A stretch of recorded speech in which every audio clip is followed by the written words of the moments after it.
और आइए आपको सीधे लिए चलते हैं। इनेलो नेता अभय चौटाला मीडिया से बातचीत कर रहे हैं, सीधे आपको लिए चलते हैं। और पूर्व में 2 दफा लोकसभा का चुनाव अंबाला से कांग्रेस की टिकट पर लड़ने वाले श्री राजकुमार वाल्मीकि जी आज अपने सैकड़ों साथियों के साथ, सैकड़ों तो आज इनके साथ आए। अगर आगे इनके एक एक साथी के 20-20, 30-30 और नए साथियों को देखा जाए तो हजारों साथियों के साथ आज कांग्रेस पार्टी को छोड़ करके चौधरी देवीलाल जी की नीतियों में अपना विश्वास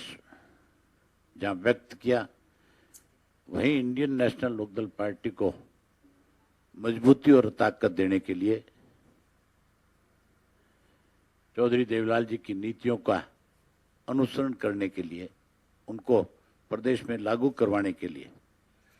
आज Indian National Lok Dal party join कर रहे हैं। मैं इनका और इनके जो सैकड़ों साथी आज इनके साथ आए, उन सबका स्वागत करता हूं, अभिनंदन करता हूं।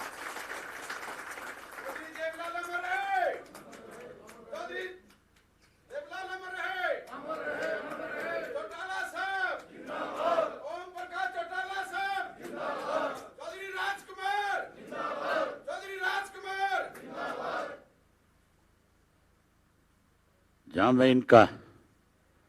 स्वागत करता हूं, अभिनंदन करता हूं, वहीं उसके साथ साथ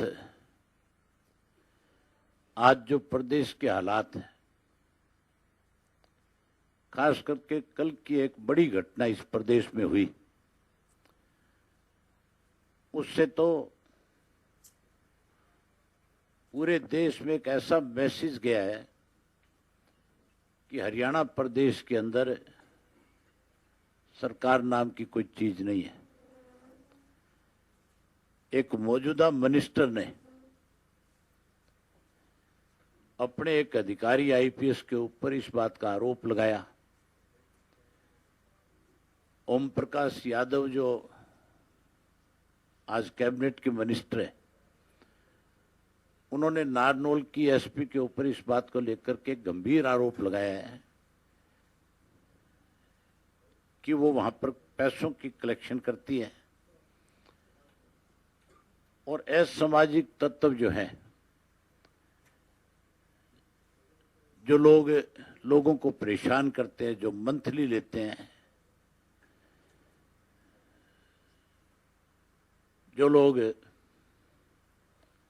ठगी और चोरी का धंधा करने वाले, उनकी सपोर्ट करने का आरोप लगाया है। अगर उनका आरोप ठीक है, फिर तो केवल एसपी का तबादला नहीं, फिर तो उस एसपी के खिलाफ सरकार को सख्त एक्शन लेना चाहिए, फिर उसके खिलाफ कार्रवाई करनी चाहिए और ओम प्रकाश जी के बयान के ऊपर एफआईआर लॉन्च होनी चाहिए। और अगर ओम प्रकाश ने, मंत्री ने, कहीं किसी गलत काम के लिए एसपी पे दबाव बनाया और एसपी ने कहीं मना कर दिया हो और फिर एसपी के खिलाफ इस किस्म की भाषा का कहीं प्रयोग करके उसको वहां से कैसे बदला जाए, उसके लिए कोई अगर उन्होंने इस तरह की कोई सोच बनाई है, तो फिर उस मंत्री को, चीफ मिनिस्टर को तुरंत अपने मंत्रिमंडल से हटाना चाहिए और जहां उसको हटाना चाहिए वहीं सरकारी काम के अंदर दखल करने की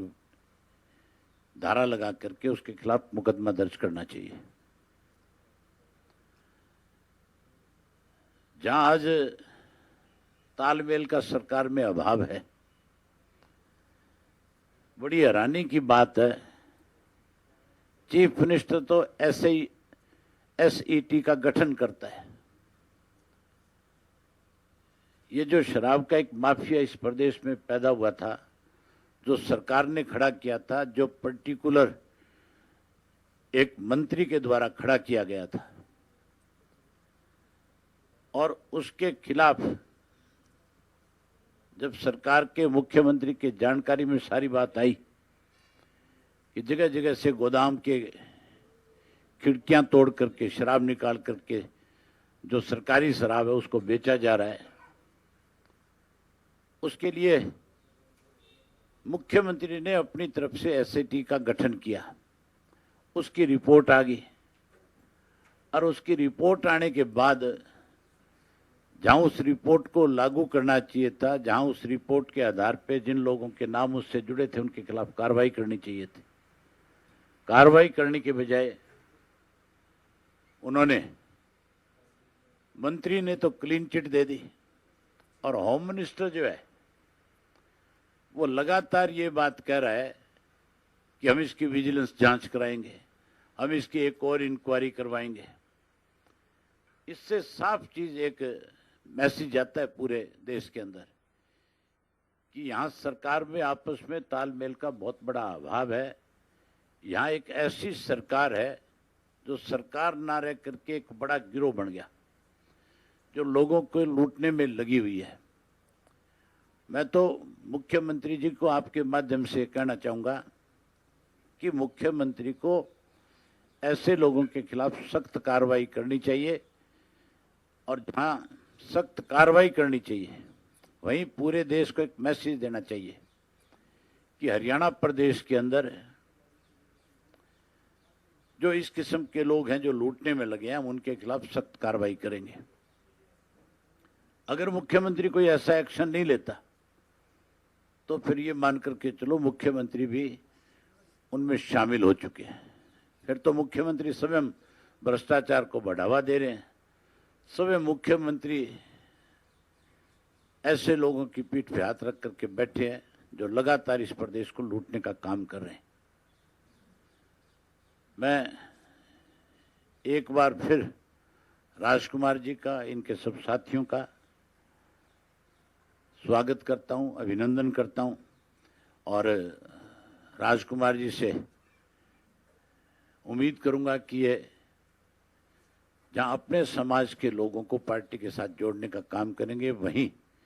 क्योंकि इनका लंबा राजनीतिक एक्सपीरियंस रहा है, लंबे समय तक इन्होंने कांग्रेस पार्टी के साथ काम किया है और लंबे समय तक इन्होंने जहां समाज को ऊपर उठाने का काम किया है, वहीं आम नागरिकों के साथ इन्होंने अपने घनिष्ठ संबंध बनाए हैं। आज भी जो इस कोरोना की महामारी में भी इतनी बड़ी संख्या में 500 से ज़्यादा आज इनके साथी यहाँ पे मौजूद है, ये अपने आप में एक उदाहरण है कि कोरोना की महामारी में 500 से ज़्यादा लोग अगर आकर के किसी पार्टी को ज्वाइन करते हैं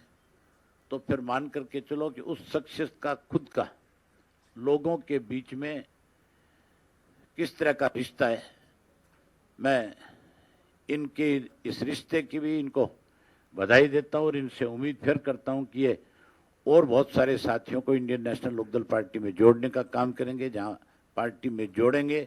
वहीं चौधरी देवीलाल की नीतियों का काम करेंगे।